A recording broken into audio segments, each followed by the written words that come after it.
Boa tarde, gente. Esperar o pessoal entrar. Boa tarde para todo mundo.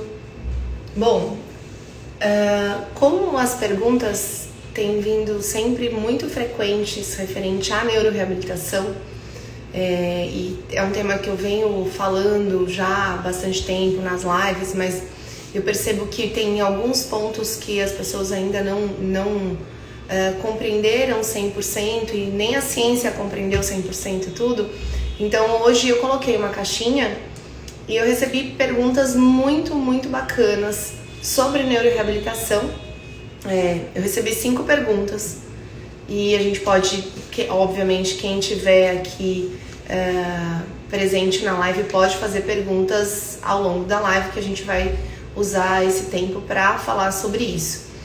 Então, a neuroreabilitação, ela é uma realidade do nosso cotidiano na fisiatria, né, e na acupuntura, assim, de uma forma muito intensa. E, de certa forma, é um tipo de reabilitação, dependendo do problema, que vai demandar muito dos tutores também, porque são animais que podem ter alguma paresia, alguma paralisia, algum distúrbio de movimento grave, ou são animais acamados.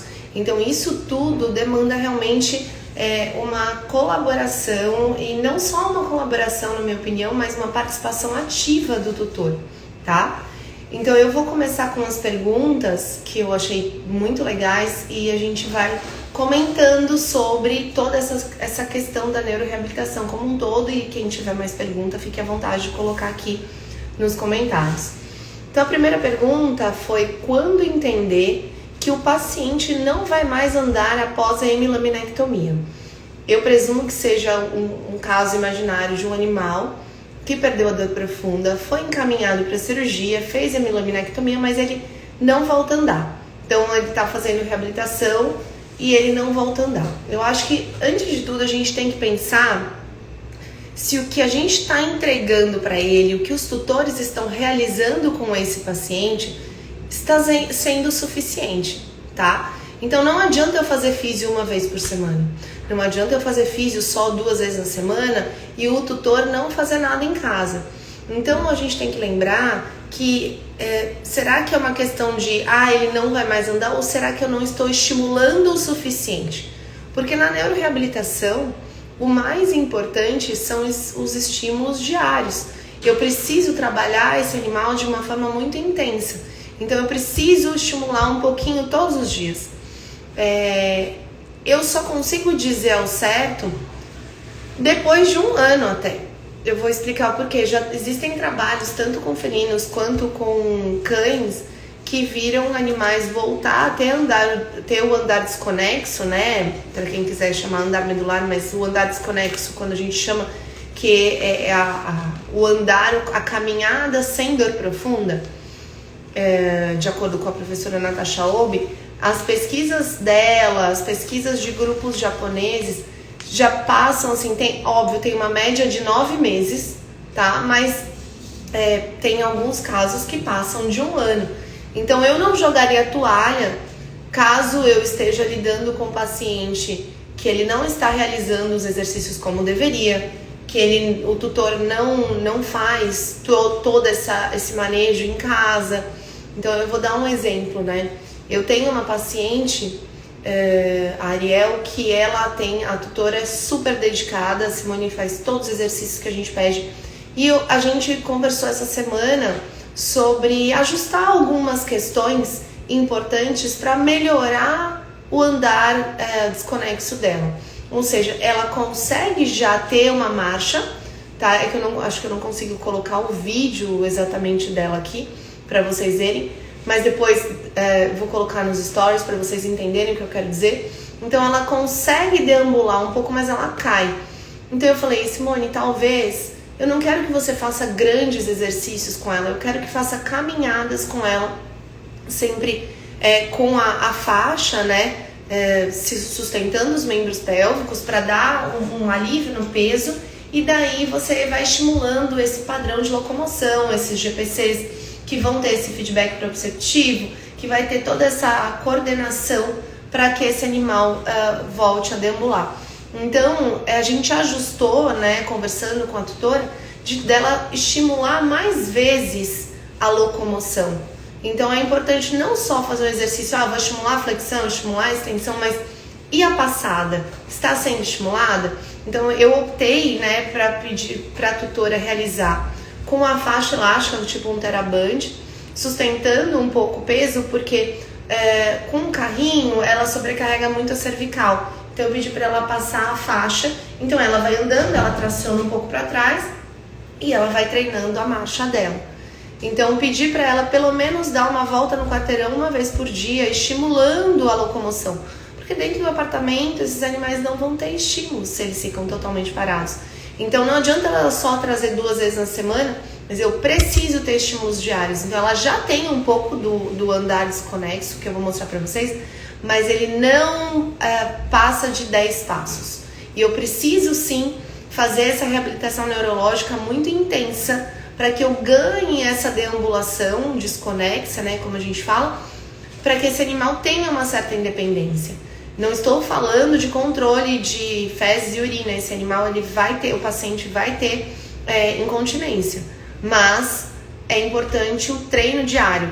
Então, para a resposta, quando entender que o paciente não vai mais andar, é depois de 1 ano, mas precisa fazer uma reabilitação correta.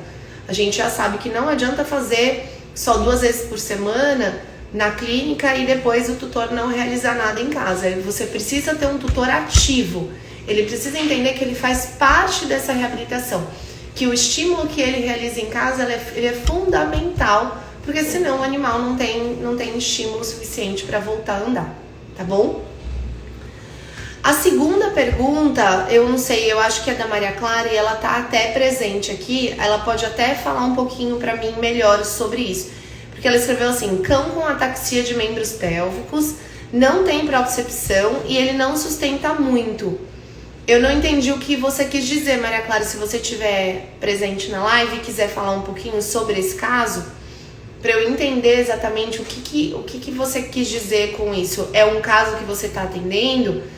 Ele tem ataxia de membros pélvicos, provavelmente uma ataxia proprioceptiva, não tem propriocepção e ele não sustenta. Mas esse animal, ele tem a nocicepção presente, ele tem dor superficial e dor profunda.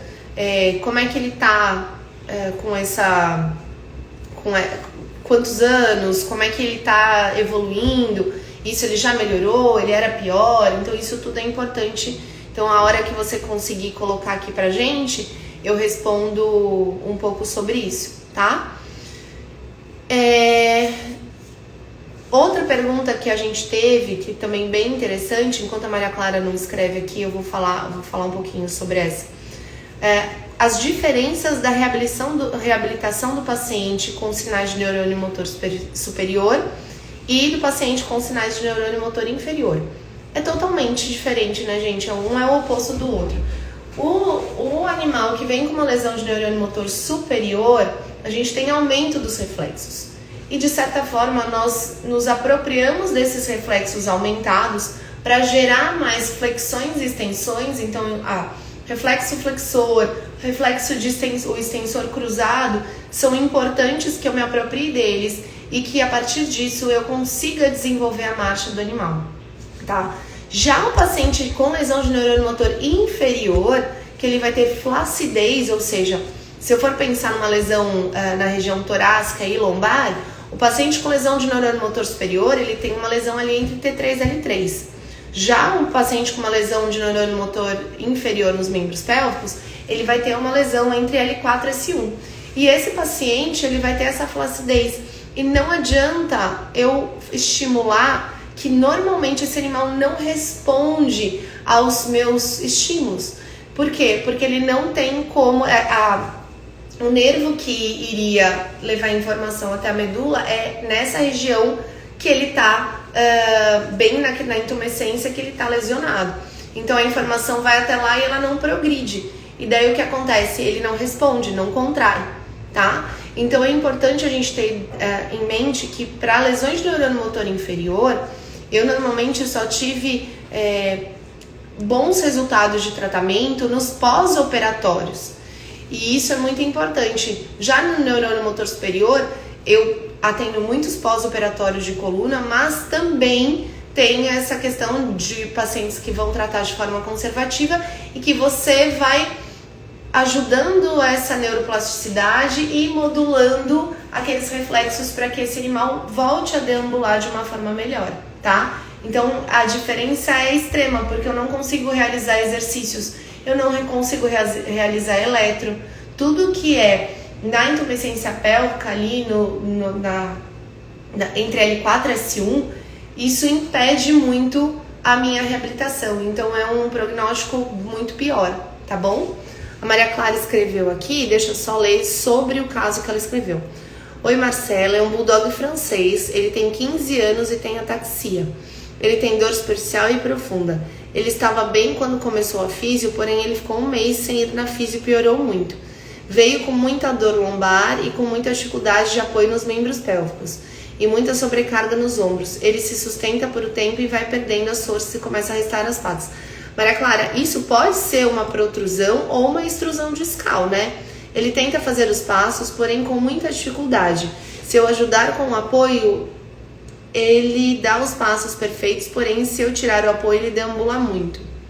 Ele não deambula muito. Maria Clara, eu acho que assim, um paciente, um bulldog francês com 15 anos, primeiro eu descartaria, eu não sei se tem imagens de tomorressonância, mas eu descartaria tumor, né, neoplasia, porque a gente está falando de um animal muito idoso. E nesses casos, se for só uma protrusão, dá para ser tratado de forma conservativa, mas dependendo se for uma extrusão, precisa ser cirúrgico, né? Mas daí avaliar um animal de 15 anos, qual seria a resposta dele, como é que ele está hoje em dia. Então eu acho que precisa primeiro estabelecer um diagnóstico preciso para depois pensar em como fazer essa reabilitação. Porque se ele está com muita dor e ele não está, por exemplo, eu não sei se ele está respondendo à medicação, se ele está tomando a medicação adequada, será que essa dor intensa vem só da hérnia de disco ou será que tem algo a mais? Então é importante a gente ter isso em mente, tá? Primeiro o diagnóstico, para depois o plano da reabilitação em si. Guilherme escreveu, boa tarde Marcela, você utiliza o infrassom? Se sim, você acha que o uso da gabapentina junto ao infrassom para paciente que não apoia pós-colocefalectomia potencializaria a chance desse apoio? Se resta dúvida de ponta óssea e receio de apoio. Bom, Guilherme, pela impossibilidade de realização de exame de imagem. Eu sempre realizo exame de imagem, eu ia começar com isso. Eu acho que você precisa fazer o raio-x no pós-operatório, tá? Não é um tema neuro, mas só para deixar claro, depois a gente volta para as nossas dúvidas aqui. Mas é importante, primeiro, se o animal fez a excisão de cabeça e colo femoral e ele não está apoiando, precisa fazer um raio-x desse pós-operatório para ver se tem alguma ponta óssea. Eu não uso tanto infrassom, eu tenho ele aqui, mas não é um equipamento que eu uso com frequência. Porque assim, a gabapentina vai tirar a dor, ele relaxa a musculatura, mas assim, não vejo muito sentido. Se tiver ponta óssea, o problema é a dor que está gerando ali na região do acetábulo, tá? Não tem problema, a gente fala um pouquinho disso também. Mas se a ponta óssea tá a dor, eu entendi. Você quis dizer que o infrassom é para relaxar essa contratura do quadríceps que o animal deve estar sem apoiar, certo? Só que, às vezes, a causa disso é esse fragmento ósseo ali que tá uma ponta e tá machucando ali no acetábulo na hora de movimentar. Então, não tem como não fazer o raio-x. Primeiro faço o raio-x. Se não tá apoiando, deve ter algum colo remanescente para que o animal não esteja recuperando de uma forma adequada, tá?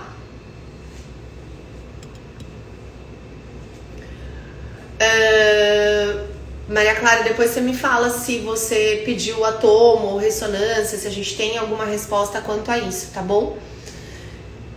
Outra pergunta muito legal que mandaram para mim foi: quais as limitações da reabilitação nas diversas doenças neurológicas? Essa pergunta é muito interessante porque a gente tem que ter consciência que existem limitações e nas mais diversas doenças, né? Eu vou começar primeiro com neoplasias medulares, ou também neoplasias próximas que sejam infiltrativas na região da coluna. Isso é realmente uma limitação enorme porque a gente está falando de um quadro neoplásico. Então, quadros neoplásicos, eu acabo usando somente a eletroterapia para alívio de dor. Eu não consigo usar o laser. O campo magnético não tem contraindicação, mas também não sei te dizer o quanto que seria efetivo para alívio de uma dor neoplásica, né? E você fica pensando em exercícios, mais uma questão de manter a mobilidade do animal, porém, esse animal a gente sabe que está limitado à sua doença, tá? Então é mais para a qualidade de vida. Então, a primeira limitação na minha visão é o paciente neoplásico, o paciente que tem uma neoplasia, um paciente que tenha uma doença neurodegenerativa, por exemplo, uma mielopatia degenerativa. Eu sei que eu luto contra o tempo, então quanto mais exercícios eu fizer, principalmente exercício, tá, gente? Você pode fazer o laser na coluna, mas o exercício é fundamental para manter esse paciente bem por mais tempo e deixar com que ao longo do tempo, né, ao longo da evolução da doença, ele vai perdendo os movimentos até ele ficar tetraplégico. Então, assim, quanto mais, já é comprovado que quanto mais exercícios você faz, mais lenta é a evolução dessa doença, tá? Então, os pacientes com lesões neurodegenerativas também é uma limitação. E na minha visão, com relação à hérnia de disco, como eu falei, a primeira coisa que eu falei com relação à primeira pergunta, né, de quando a gente acha realmente que esse animal que paralisou, ele não vai voltar a andar.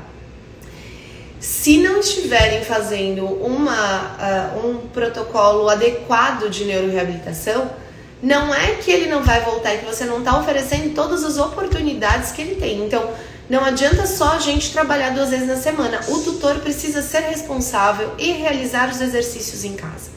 Então, é importantíssimo isso. Então, uma limitação para mim é a não disponibilidade, a indisponibilidade do tutor. Então, isso também, para um paciente neurológico, é uma limitação. Então, tem uma limitação de doença neoplásica, uma limitação para um paciente com uma doença neurodegenerativa, mas caso o animal tenha uma hérnia de disco e esse tutor, ele acaba não tendo disponibilidade de tempo para poder fazer exercícios nesse cão, realmente a gente não vai conseguir, muitas vezes, entregar o melhor para esse paciente.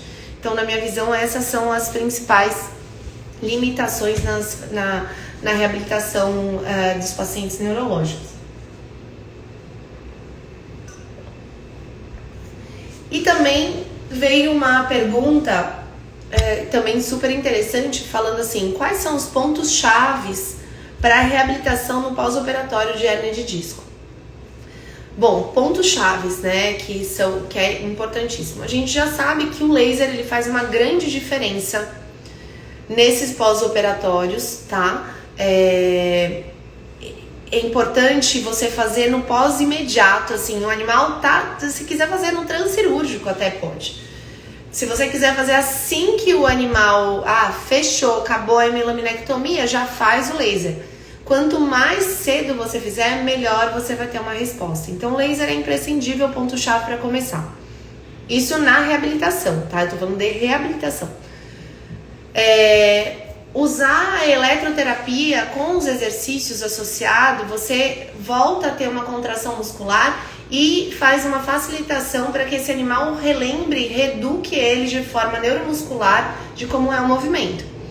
Então, os exercícios são... Então, se eu tenho uma paralisia, né, eu vou precisar fazer exercícios para treinar o reflexo do flexor e o extensor cruzado de uma forma muito intensa, para que ele desenvolva essa marcha desconexa. Lembrando que um animal Isso de acordo com a professora Natasha Olby, o animal que abana a cauda de forma rápida, né? Assim, digo assim, ele paralisou, não tá abanando a cauda, logo em seguida da reabilitação ele já volta a abanar a cauda. Isso é um bom sinal. E o animal que começa a ter o reflexo do extensor cruzado rápido também é um bom sinal. Então são sinais, são pontos, não digo que são pontos chaves, mas são sinais positivos com relação à reabilitação de um cão com uma lesão tóraco-lombar. Outra questão importante pré-reabilitação que implica na nossa reabilitação é a rapidez que esse animal vai ser atendido. Então, se ele tem dor, ele está medicado, mas logo em seguida ele paralisa, o quanto antes, claro que a gente não tem mais aquela janela das 48 horas que precisa ser operado, mas a gente sabe que o quanto antes esse animal é operado, as chances dele se reabilitar são muito maiores. Então, a rapidez do diagnóstico, a rapidez da intervenção cirúrgica é fundamental para que a gente conte com uma boa reabilitação, tá? Então, lembrando que animais sem dor profunda, gente, não são todos que têm possibilidade de voltar a andar, não. Então, lá nos 50% dos pacientes vai voltar a deambular, uns 50% vão ter a perda da dor profunda e vão ficar assim. Daí entra o nosso estímulo para gerar o andar desconexo, né? Então, o animal que sem dor profunda paralisou, tá sem dor profunda, ele operou, ou ele vai com a reabilitação voltar essa nocicepção e também volta a deambular, e daí o nosso trabalho é mais de lapidar o movimento, dele dar uma passada boa, não ter tantas sequelas por conta disso. E tem um paciente que eu não me preocupo em lapidação, mas me preocupo em estimular as questões dos reflexos, trabalhar esse GPC para que eu desenvolva um andar desconexo. Porque desses pacientes, desses 50%, só uns 60% vão realmente desenvolver o andar desconexo, tá? E não são todos que têm possibilidade. Os que mais conseguem são animais menores e animais jovens. Então é muito importante ter isso em mente, tá bom? Então acho, na minha opinião, esses são os pontos chaves para a gente falar sobre a reabilitação do pós-operatório de hérnia de disco. A Vivi escreveu: obrigada por abordar sobre o tutor, pois isso é uma dificuldade diária por aqui. Então, Vivi, porque eu acho que nós da reabilitação carregamos um fardo muito grande quando esse animal não volta a deambular. E não tá só nas nossas costas esse fardo. Se não é feito a reabilitação ideal, né, que hoje em dia a gente sabe que quanto mais se estimular no paciente neurológico, maiores são as chances dele voltar a ter uma marcha, que seja uma marcha desconexa. Se não for feita dessa forma, a gente não tem uma resposta ideal. Então eu acho que a gente tem que tirar um pouco esse fardo, né, como fisiatras, e passar para o tutor e falar: querido, olha, sem a sua colaboração eu não sou ninguém. Sem você fazer um trabalho diário, né, aquele trabalho de formiguinha, que vai andar com o cachorro, vai estimular, não adianta eu estar aqui fazendo laser, fazendo extraquática, fazendo eletro, fazendo exercício, não adianta. Porque nos outros dias ele não está fazendo nada, ele está deitado. Então eu preciso da disponibilidade do tutor, tá? A Isa perguntou: pacientes que não têm dor profunda, até quanto tempo de físio? Então foi a primeira pergunta, Isa. Perguntar quando entender que o paciente não vai mais andar depois da hemilaminectomia. Até quando estimular? As pesquisas falam uma média de 9 meses, tá? Mas tem pacientes que passam de 1 ano, e é o que eu falei. Precisa entender se essa reabilitação está sendo feita da melhor forma possível, ou seja, com estímulos diários pelo tutor, ou se só você está fazendo ali 2 vezes na semana e o tutor está achando que é isso que vai resolver. E não é isso. Eu preciso de estímulos diários, tá? Para poder... Imagina isso. Eu preciso de estímulos diários para ajudar esse cão, tá? Isso, né? Essas pesquisas, esses dados, Isa, são dados de animais que fizeram cirurgia, não voltaram a ter a dor profunda e daí fizeram a reabilitação para desenvolver o andar desconexo. Então, não são animais que foram tratados de forma conservativa, tá? Eu não tenho dados científicos sobre animais de forma conservativa. Eu tenho pacientes que não operaram e que tiveram o andar desconexo desenvolvido, mas o ideal é que se faça cirurgia porque você abre mais possibilidades desse animal voltar a deambular, tá bom?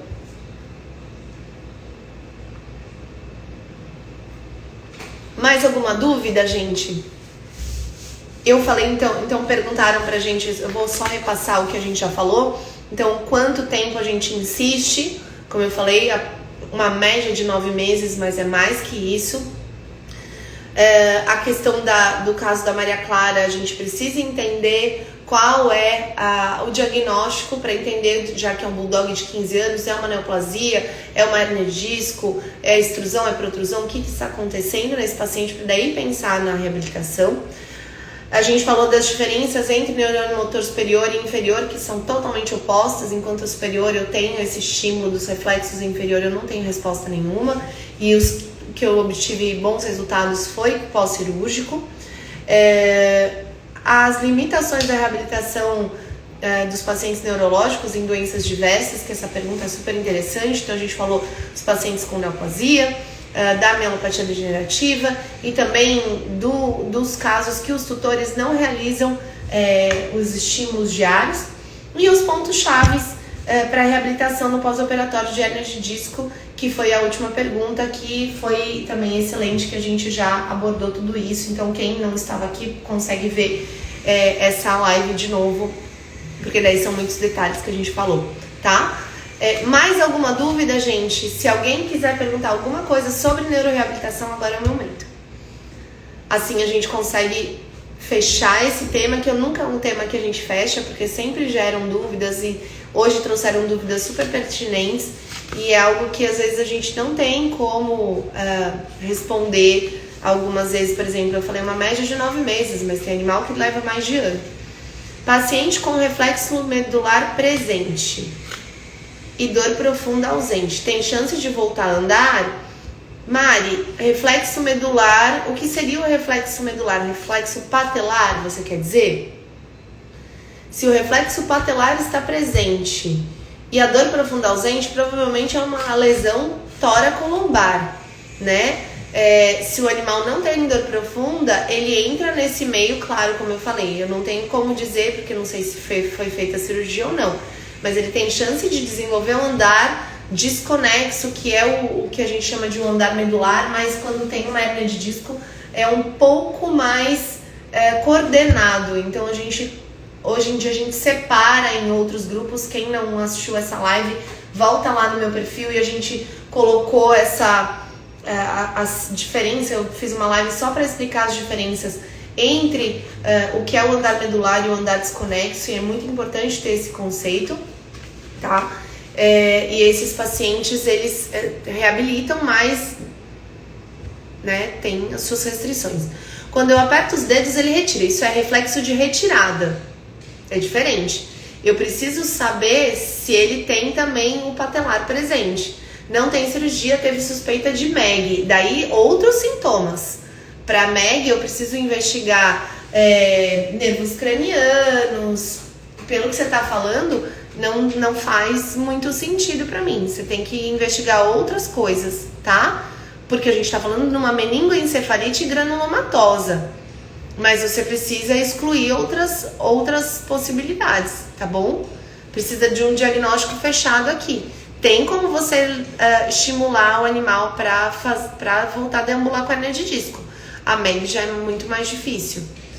A Débora escreveu: eu comecei a tratar um paciente que tem uma protrusão, perdeu os movimentos, enfim, voltou a deambular normalmente, mas ele tinha uma incontinência urinária que veio depois da castração. Não teve relação com a hérnia. Normalmente acontece em fêmea, Dé. Não é tão comum em macho. Fiz o magneto com a frequência indicada para neuroreabilitação e a tutora relata a melhora da incontinência. Poxa, que legal! Se tem algum relato? Não tem. Não que eu lembre de ter visto. Eu acho que vale a pena fazer uma busca no PubMed para ver se tem alguma coisa, mas eu não lembro de ter visto nenhuma. Existe trabalhos com o campo magnético de alta intensidade, que é o recovery da HTMVET, que ele faz um estímulo de assoalho pélvico em pessoas. Então tem trabalhos, mas por fortalecer o assoalho pélvico, não tem nada a ver com o que você tá falando, tá? Então acho que seria legal você relatar isso. Acho bem interessante. Em qual momento a Joyce pergunta, deixa eu ver se eu não passei. A Mari eu já respondi, a Débora também. A Joyce escreveu, cadê? Em qual momento entrar com exercícios pós-cirúrgico em hérnia? No pós-cirúrgico, Joyce, eu começo sustentações no pós-operatório imediato. Operou, assim, no mesmo dia você já pode. O animal tendo controle de dor, você consegue já fazer exercícios de sustentação. Veja bem uma coisa, animais que têm hérnia de disco e operam, normalmente eles já vão ter uma resposta analgésica praticamente imediata. Tem alguns que ainda ficam um pouco doloridos por conta da dor que estava com a hiperalgesia e hiperestesia perdão, na região. Mas a grande maioria já fica sem dor, porque removeu o conteúdo que estava lesionando ali e inflamando a região. Então, quando você trata um animal que fez a cirurgia, mas ele continua com dor, aí eu me questiono, será que todo o material extrusado foi removido? Então, teoricamente, a grande maioria dos pacientes eu já posso, Joyce, começar com exercícios de sustentação no pós-operatório imediato, tá? Daí, claro, eu vou respeitar a incisão cirúrgica para daí colocar na esteira aquática, por exemplo, depois de cicatrizado, tirar os pontos, daí eu coloco. Exercícios um pouco mais intensos eu vou deixar um pouco mais pra frente, mas o momento de começar é no pós-imediato. Vamos ver.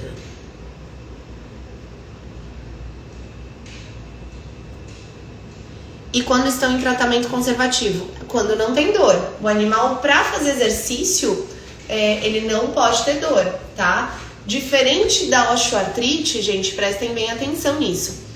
Na hérnia de disco, eu tenho uma dor aguda. Então, para eu fazer o exercício, eu preciso que esse animal não tenha dor, diferente da osteoartrite, que a gente já sabe, por meio, claro, baseado em trabalhos em humanos, que a dor crônica, ela é beneficiada, o seu tratamento é beneficiado com exercícios físicos. Então, é totalmente diferente o manejo de uma dor aguda e o manejo de uma dor crônica. O exercício, ele participa do tratamento da dor crônica, mas ele não participa do tratamento da dor aguda, tá?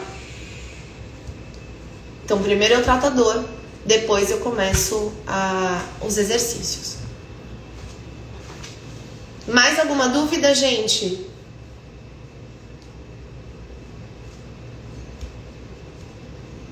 Dúvidas sobre neuroreabilitação?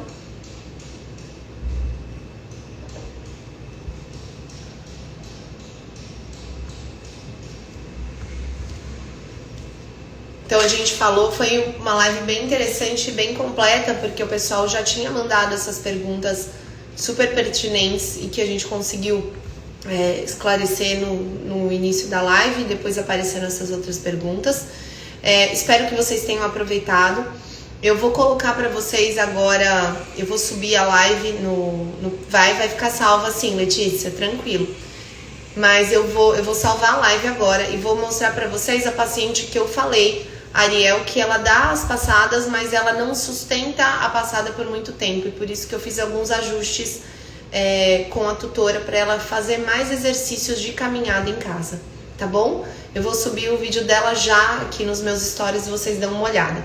Um beijo, gente, para todo mundo. Espero que vocês tenham gostado, tenham aproveitado o conteúdo.